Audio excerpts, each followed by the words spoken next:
Hi, I'm Mike Mulligan, and got to talk about natural gas and a prior petition that I spoke about, and do a little timeline thing deal here. Okay, so I wrote this. This is the last Peach Bottom 2.206, February 13th, 2013. I see the agency running around basically feeling comfortable that they are following the rules that the politicians wrote for them and stuff like that. I see a lot of agency people not having a conscience because they're probably going to get punished or pay a price if they look at the bigger picture and challenge their conscience and challenge their status and things and try to make the agency prepared for falling off the cliff of most of our major utilities with natural gas. This is a Hurricane Katrina. This is a Hurricane Sandy. This is Blizzard Nemo that's coming down on you guys, and you can't operate like that, like you've done in the past. And you should be banging on these politicians to help you out as far as rules and regulations and be able to see more and to be able to use a sledgehammer to get at people's attentions at times, and especially these executives and stuff like that. And so, that was, when was that? That was February 13th, right? So here we go. Where is this guy? March. Here we are, February 18th and March 17th. This is New Hampshire Union Leader. New Englanders brace for the coldest weather of the winter, the week of January 21st. January 21st. We're all connected. Have I said that before? We're all connected. So January 21st, January 20th. That's when the second leak developed with the Pilgrim plant. We're all connected. Everything is connected. January 20th, the second leak, and they did January 20th, 2013. They did they had a leak. Remember back in December 26, 2011, they had the first leak, and this is the second leak. January 20th, right? And then a 2-day shutdown. Where is that guy? So the New Hampshire Union Leader, reliance on natural gas fuel, risk to grid. Reliance on natural gas fuels, risk to grid. This is nothing about natural gas. This really is this is about the regulators and the politicians. There's things changing and controlling the change. And these guys have had a pathetic inability to anticipate the future a few years ago. And this is how you end up in an unbelievable squeeze. New Englanders brace for the coldest weather of the winter, the week of January 21st, knowing temperatures were going to dip below zero. What they didn't know was the controllers of the New England power grid came dangerously close to imposing roving blackouts due to constraints on the supply of natural gas that fuels most of the region's power plants. And along with this, the Pilgrim plant, it goes down, right? And stuff like that. And they knew that they had bad SRVs, these safety relief valves, these critical safety components. They knew since the last year that a year ago that they had big troubles with the safety relief valves, and they were going to make the plant unreliable during one of the worst crises we've had on the grid in a long time, and stuff. Then on February 8th, as the region braced for winter storm Nemo, it happened again, right? And so you say, well, right, natural gas thing. But really, it wasn't all a natural gas thing. It was the nuke plant. It was Pilgrim being vulnerable in two ways. One, safety relief valves, and two, the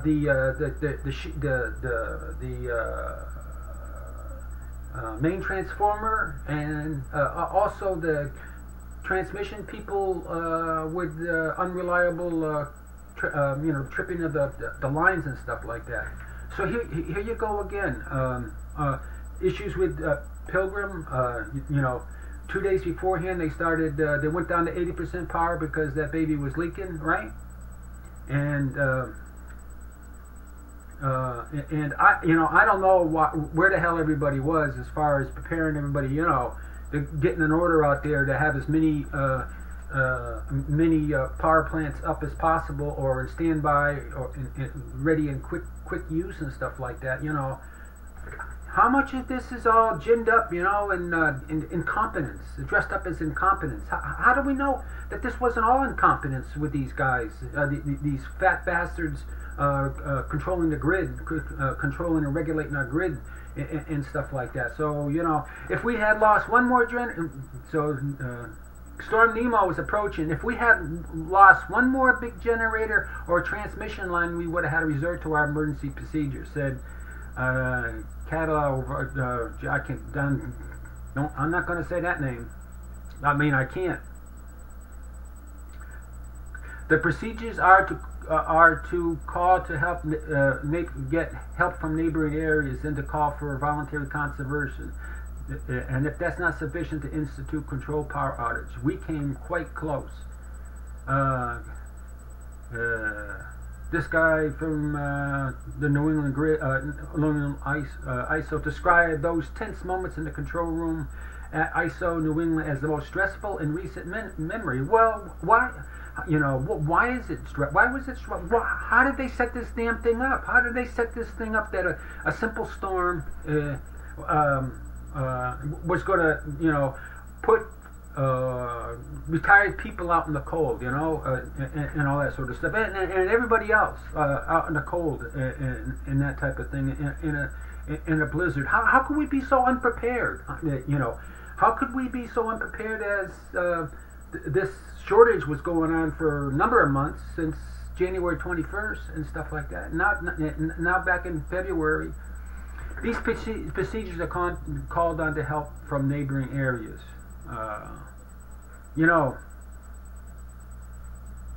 Bam, right? You call on this procedure, and it takes a while. Everybody's happy. New York is happy with they had their issues and stuff like that, or they had their Vermont, of course, doesn't have very much excess supply of electricity, right?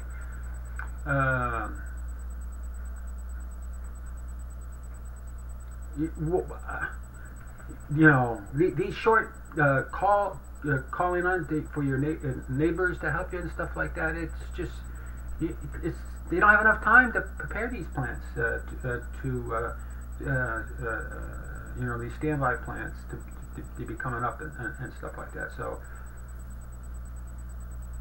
because the uncertainty persists, although there were periods of peak uncertainty, although those were the peak periods of uncertainty, it did not disappear due to the continuation of the same condition. No one wants to think the New England power grid is subject to roving blackouts under the worst conditions, let alone during a relatively normal winter now ending. Peak demand on the grid hit 20,800 megawatts during the January crisis, the high, but not nearly as high as the historic peak of 2,200,818 megawatts in 2004. That was during our the crazy years, right? The build up to the financial the financial bust, when the economy was better and the weather was cooler. But there was no talk of roving blackouts in 2004. So what happened in an intervening decade? In a word, natural gas. The region has become increasingly reliant on fuel, while the pipeline capacity in New England has been largely unchanged resulting in supply shortages and price hikes during periods of peak demand. Well, you know what? There's a lot of people, a lot of players that don't want this change, and let me tell you, they're keeping it secret until a crisis emerged and stuff like that. I mean, the electric guys, they get to charge inflated prices, right? The people that heat homes by natural gas, those suppliers get to charge, hey, we got a shortage of natural gas, so they get to charge extra money. I mean, there's a whole host of interest here that makes a lot of money, and there's it's just amazing that this thing didn't emerge in the media until February. So what happened yeah, we went over that. While the natural gas revolution gave New England the lowest wholesale prices the region has seen since 2003, in the last 2 or 3 years, the grid, the New England ISO was saying, prices declined 20-25%, and stuff like that. But they weren't aware of what was going on underneath this stuff. They didn't keep an eye on the pipeline situation for the natural gas. It's just it boggles the mind. The shortage experienced this past winter will come home to roost in pricing for the next round of contracts. Yeah, everybody else, that sent a signal that all the utilities that have contracts that aren't on the New England ISO market is going to cost more money.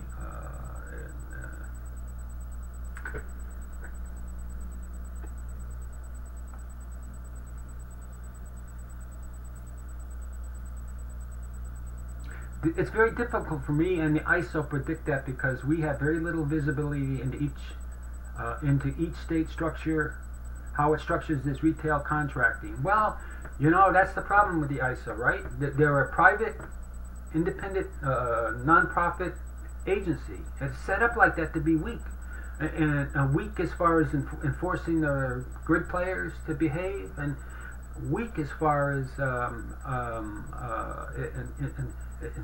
its ability to interact with other governmental agencies and have the horsepower to create transparency. As far as the feds, FERC and the Department of Energy, how they,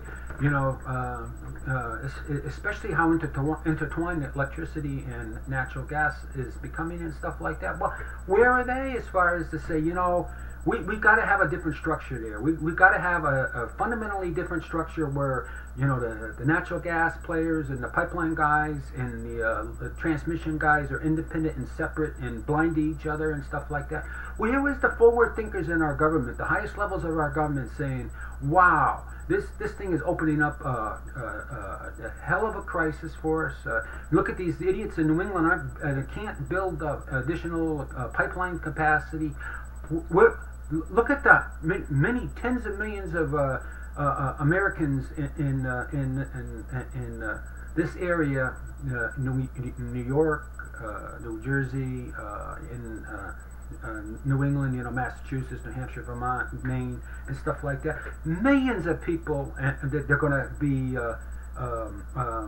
confronted with inflated prices of energy in the future.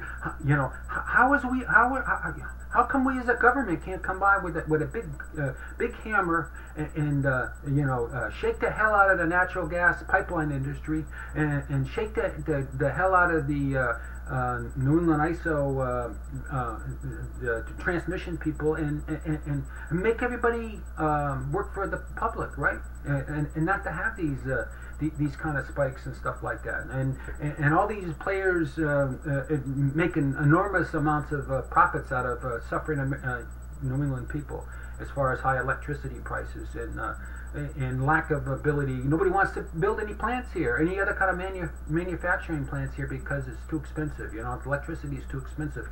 We'd rather go to California or Texas or any other place, the Midwest, that has astonishingly low electricity prices in the last few years because of the natural gas miracle and stuff like that. What the hell's going on with New England?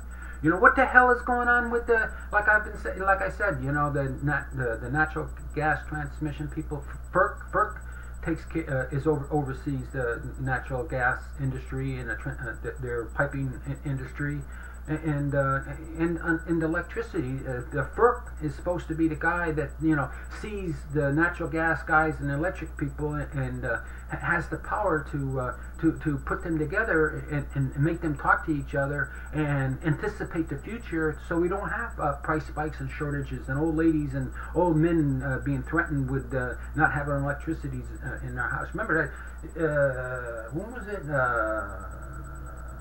1990s or something like that, in Chicago, because we weren't caring about our elderly in a heat wave. We lost 800 people in Chicago area during a terrible heat wave.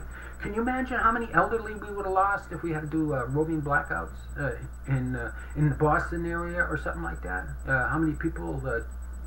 What kind of a crisis will we put people in if we had to do roving blackouts in the middle of the night and stuff like that? I mean, there would have been a lot of deaths. Disrupted a lot of people and stuff. How could it happen? How could it happen in the greatest country in the world? It is beyond me. The price increase wasn't due to lack of supply. No, it was pipeline. It was pipeline. You know, New England ISO has a policy, a strategic plan. Well, you know, they always got, you know, they can excuse the worst behaviors by, oh, we got a strategic plan. We've updated our strategic plan.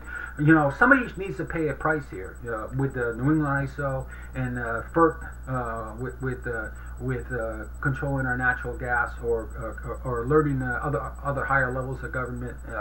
Somebody needs to pay a price and start, and we got to start firing people over this business. Like I said, you know, this is you know, California at that time, it wasn't, you know, it's not they don't see too many winners in the high population areas and stuff like that. This was a lot worse than California Enron tobacco, and as far as that, this is going to take a decade to build these pipelines and stuff like that in New England. This thing is going to go on for many years and stuff. And you know, the worst thing that happened to us now would be to have to come out of our economic doldrums and stuff, and you know, we start building more manufacturing plants and more people going to work, and we using more. Can you imagine that? You know, and, we had a relatively low peak demand period, and they're having shortages now, and like it's just unbelievable that we're in such. It's unbelievable we allowed the New England ISO to put the grid in such a terrible position. It is so unprofessional and so reckless that we've ever operated the Pilgrim plant like we have, and these two things.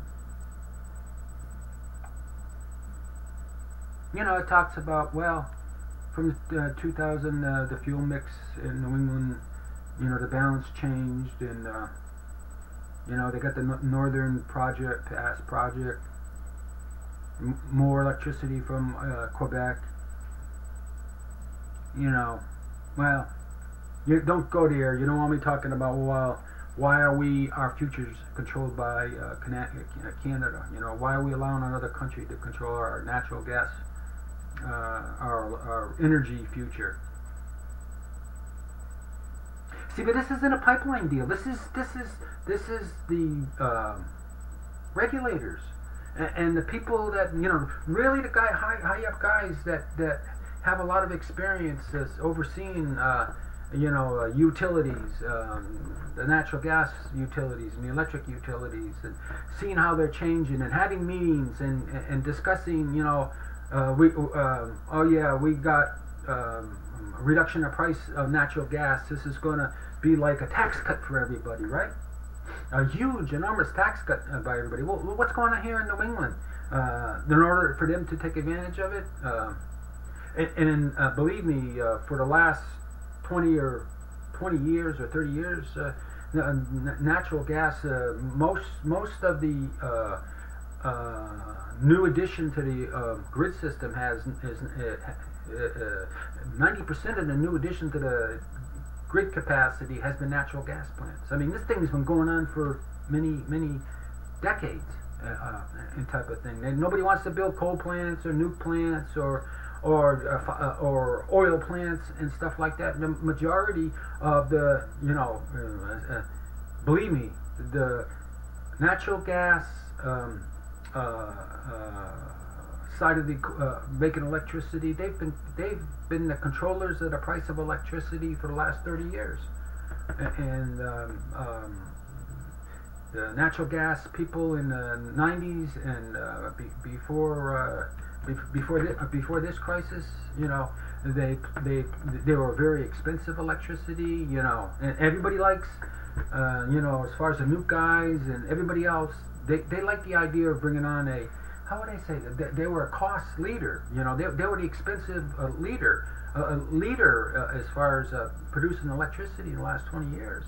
And so then they have peakers that use a tremendous amount of natural gas, and they're inefficient and stuff like that, and they cost they're $100, $200 a megawatt hours, and they're only supposed to be used for a couple of days out of a year and all that sort of stuff. But that's an excuse to raise prices and stuff like that. I mean, that's a price increase machine there. Instead of having building base load, instead of building some base load units, right? It'd be cheaper to build a base load unit and have it in standby than to have and be rather inexpensive electricity compared to these peaker plants. I mean, that was another scam to make our rates a lot higher than they're supposed to be. So,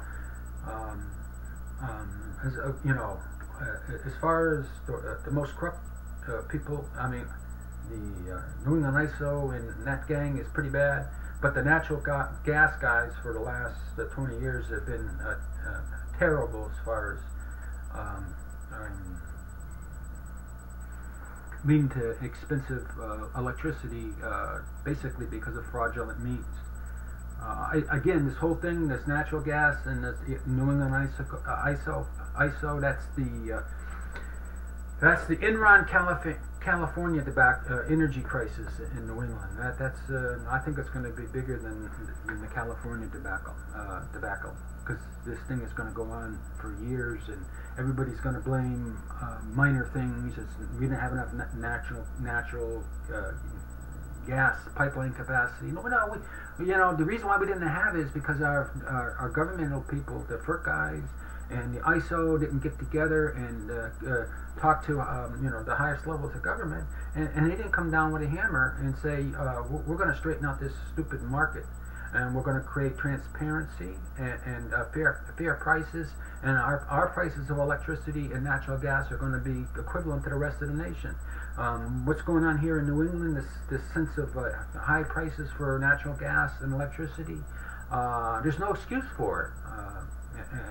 And the greatest thing that could help this end of the United States, the Northeast, would be to straighten out our energy markets as far as electricity and natural gas. That due to having a overhaul of those players and regulators, and increased transparency, and high-level federal people coming in here and with demanding truth under perjury, and having attorney generals and the Department of Justice come in here and start kicking ass. That's the only way this is going to be solved. And if we keep playing games and these little crises pop up out of nowhere and stuff like that, there's going to be this is going to be thought of as minimal compared to if we get that down 5 years from now, and we want to build a lot of manufacturing plants, and you know, people want to move back to New England because it's a great area and our kids aren't leaving and stuff like that. If that day happens, the miracle happens, and the economy starts picking up like it's never done before, this is the guy that's going to be the dead weight on the end of the anchor that will stagnate our economy. The rest of the country is going to take off like we've never seen, and New England's going to be floundering in not enough electricity, and many people in New England not being able to afford that kind of electricity. So that's what this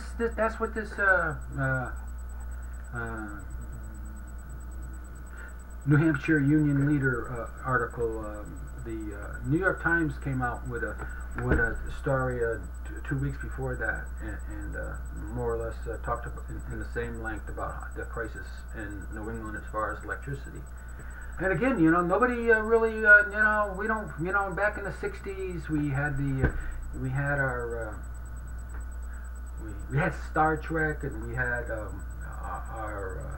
moon program and Gemini, and you know, everything, and we were interested in science, and we were interested in, and you know, we had burgeoning nuclear industry. I mean, it was engineering and science magic, and a lot of people are interested in all these things, and a lot of people were interested in our grid system and how we produce electricity, and how we were modernizing our electric system to the cutting edge of science and engineering. And where's that gone? Where's that expectation? You know, we've always had with our electric system is disappointment and stagnation for the last 20 years, and extraordinarily high electricity rates and stuff like that. And, you know, this is the system. This is the media not wanting to educate us and keep us interested on